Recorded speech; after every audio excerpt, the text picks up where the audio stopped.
I'm Alex Hirsch, the voice of Farmer Sprott. I'm Rob Renzetti.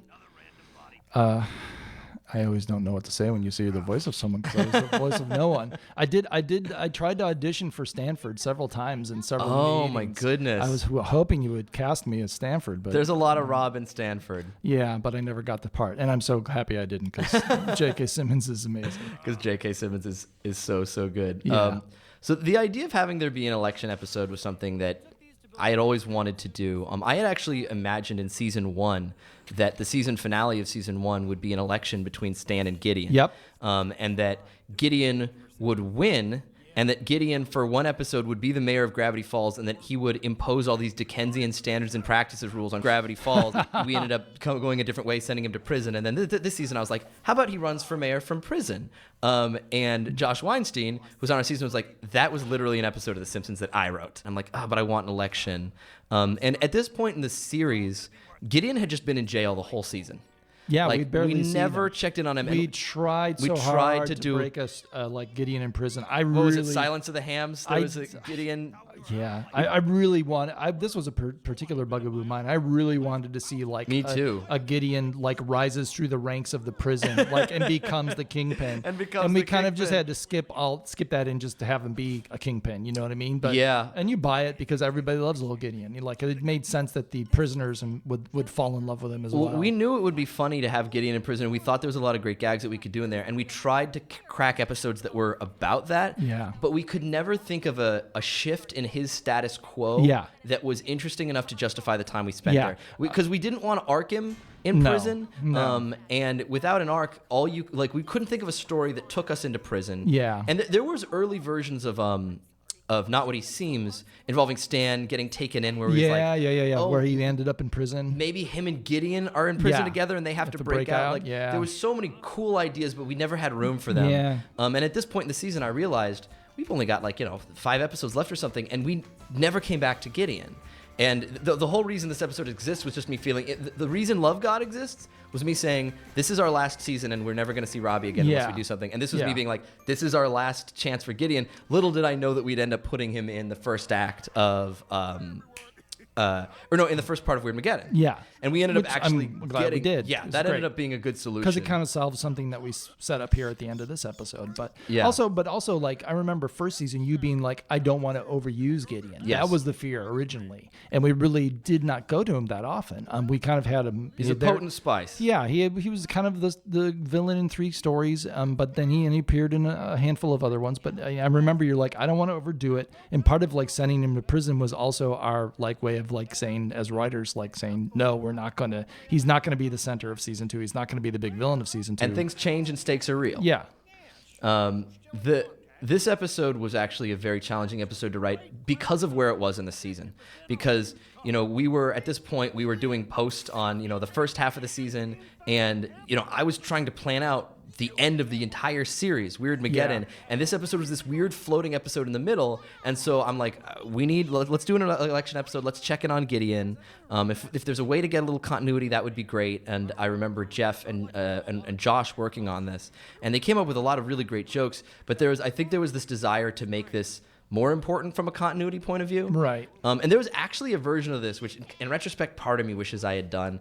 We had considered a version where Preston Northwest was running for. Right. It was Pacifica's dad was running for mayor. And actually there was a version where he calls Bill. He summons Bill. Yeah, I remember He runs that. for mayor and he's losing. And he summons Bill to possess him to help him run for mayor. But it broke so many things that we were trying to do with other episodes. Yeah. That it was one of those tough breaks where I was like, that's a really fun story, but I think it's not going to hook up with all these other things. Yeah, I mean, at this point, we'd also done the Northwest story in the mansion with the, and we'd already done Bill possessing someone earlier in the season. sock opera is so great. It was going to be hard to beat that. It felt like we were just repeating that beat. And it wasn't going to be nearly as good as In Possessing Dipper. Which is a shame because there was so many great jokes. So this episode almost is like defined by all the things it's not. What it wasn't. No, by the spot it is in the season. And, as a result, I think it's not when people talk about their top 10, it's not the first one that comes to mind. Sure. But I think it's a really fun, sweet, solid episode. Jeff and Josh did a great job. Yeah. I mean, the one big thing it does is it really highlights Stan's inferiority complex compared to his brother. right? I mean, Yes. part of what he's doing is he's trying to be an important man here. Well, and I think that what this does, this episode's actually a pretty good setup in many ways for Weird Mageddon Part 3, when we see Ford, they're all going on this rescue mission to rescue Ford, and this episode shows you just how much Stan wants to be the hero. Yeah. Like, the reason that he can't shake Ford's hand when they're in that circle is the cold open of this, where he sees everyone loves Ford, and now that Ford's back, he's the best Stan. So Stan's like, well, how about I run for mayor? Like, Right. it's just to boost his ego and make him feel better about himself. But Bud's definitely up to something, and we're the only ones who can stop him. You're right, Dipper. Besides, Stan has a kind of charisma. How hard could getting him elected be? Gotta give huge credit to Jeff Rowe, who all this stuff about the town charter and a birdly kiss, Yeah. a mayoral eagle. Yes, this is Jeff. Something this weird could only come from Jeff. It's great, and I love it. A freedom eagle who bestows a birdly kiss upon the candidate with the most seed, making him I love it. And that just looks like an old version of Cute Biker. That looks like it must be Cute Biker's ancestor. Yeah, well, he's got it in his genes, obviously. So I remember, this episode was a lot of fun to do once we finally cracked the story. Cracking it was hard, but it was fun once we figured it out. I remember when this episode came out, there was a reviewer who basically, we didn't get a great review on this episode because it's already soft political satire. It's a kids show, but it was sort of rendered pointless by the 2016 election. Like, the concept of this episode is, there used to be this thing in politics called gaffes, where a politician would say something that was like a little cruel or off color, and then they would be disqualified because we'd like to have somebody respectable to be president. And so I'm like, oh, Stan is the most gaff-proof guy in the world. So the whole episode rests on the idea that if you insult the American flag or say that you should have kids fight each other on an island, that'll get you disqualified. And after the 2016 election, it became the case that you could just be exactly like Stan and win. Yes. And so when this episode came out, people were kind of raw. They were just like, this is not a commentary on anything we're witnessing in our reality anymore. This is from an old universe that doesn't exist anymore. Yeah. But to us, we thought like, oh, Stan would run for ego. He would do an awful job. Yes. And he would thankfully not win. Yes. Even though it would be fun to see him screw up the process in the meantime. Yes. Ripped page right there. That's to set up the fact that Gideon has a page hidden in his hair later in the episode for eagle-eyed viewers. Yep. Some device that would allow you to control someone else. Oh, wait, of course, yes, there is. A long time ago, I designed a prototype for Ronald Reagan's masters. Just get Stan to wear this, and you can make him a literal talking head. Whoa, this is amazing and ethically ambiguous. As long as you wear the matching one, he'll say and do whatever you want him to. Thank you, Great Uncle Ford. Yes. Use it responsibly and all. Whoa, thanks for the slam and tie, dudes. These stripes are so slimming. You really think this mind control? The mind control tie, I think that was an idea between Jeff and Josh. It was a really nice, simple way to do this. Love this bit. Nicely storyboarded. I love that. I love Seuss's reaction that he's, he has a very real reaction to losing control of his mind for a moment. It's pretty messed up. I think it's very messed up. This is very, very, very bad thing for Mabel is a little to dark. do to another human being. This is one of Mabel's cruelest moments. You only buy it because she's so incredibly charming and sweet. I mean, for me, my kind of rule generally with Mabel being oblivious to characters' pain is it can only happen because she's having so much fun doing something that, because I was saying in another commentary that I think Dipper and Mabel are of equal exact intelligence, but Dipper's insecure, sees his accomplishments as a way to make himself better, and thus is motivated to focus on things that are, accomplishment type things. And Mabel is very confident and likes having fun, and when she's having a good time, she has a little tunnel vision for the people, for the things around her. Of course. That's Mabel's that's one of her biggest flaws, is that she's actually really, really sweet when she notices and understands your pain, but when she's doing a bit, when she's doing a scene, when she's doing a gag, caricature of Sabrina, Amelia, and Dana, who are all board artists at this time. Yep. This is all really well boarded. That Stan has Mabel acting. Yeah, Mabel love that. cheek. Yeah. it was nice to get a chance to bring back this guy. This guy, America guy. America guy from Irrational Treasure. Stan having the wall eyes is our way of showing that he's not in his mind at this point. Jeff Rowe, who's also writer on this, big aficionado of rapping randomly mid. He would just we were constantly trying to get him to stop freestyling. Yes. So any Jeff Rowe episode probably has some reference to somebody breakdancing. And he's, in reality, he was doing 20 times as much as might appear in any script. Yeah. What does that sound? Why are people jamming their hands together? I like this. I like the idea that he's never heard applause. I like that. Even as a showman who's done so many tours of the Mystery Shack, he's heard laughter, but applause, he's never quite gotten there. Not as familiar with that concept. Can we get a picture? Yes, we stand. This was probably one of the idea that one of the things that was hard about this episode was we really loved the idea that there's going to be a mayoral election in Gravity Falls, and we had all these ideas of every other character running and all these scenes of the funny ways in which other characters would run, and then we just had to cut them all for time. Yeah. Because just there was not room. Well, yeah, we got to set up Gideon. We got to set up the story going on between the kids and Stan. There's too much to do. I'm sorry about all this. It was this reveal was really fun. Dana Terrace storyboarded this scene. This idea that Gideon has somehow rigged some sort of setup from prison where he is still completely in control. And it's very well boarded to make him, even though he's just this little guy on a TV screen, he feels powerful and terrifying. Yeah. This is the first introduction of Ghost Eyes. Yeah. Ghost Eyes was a character that Jeff Rowe, one of our writers, invented for a Mabel short, Mabel's Guide to Smiles, which never saw the light of day because it involved Mabel going to prison and cheering up all of the convicts. It was a really... And there was all these characters with names like Killbone and Ghost Eyes. Now, was that part of kind of Jeff's introduction to the show? That was one of the first things Jeff's ever wrote for the series. It was amazing. Time we fight fire with fire. I've been saving this for a long time, waiting for the right moment. Boy, now, we discussed this. No more spooky spells. Well, Daddy, maybe you just need to have more of an open mind. This, I was, one of the hard things to crack about this was, I want Gideon to be involved. It's cool that he might be possessing somebody, but the fact that I generally only wanted to have one type of magic in the episode. Yeah. And the idea that we have possession and that we have a mind control tie was a little outside of but, normal. I mean, you could say that they're both possession. That's sort of how I was okay with it.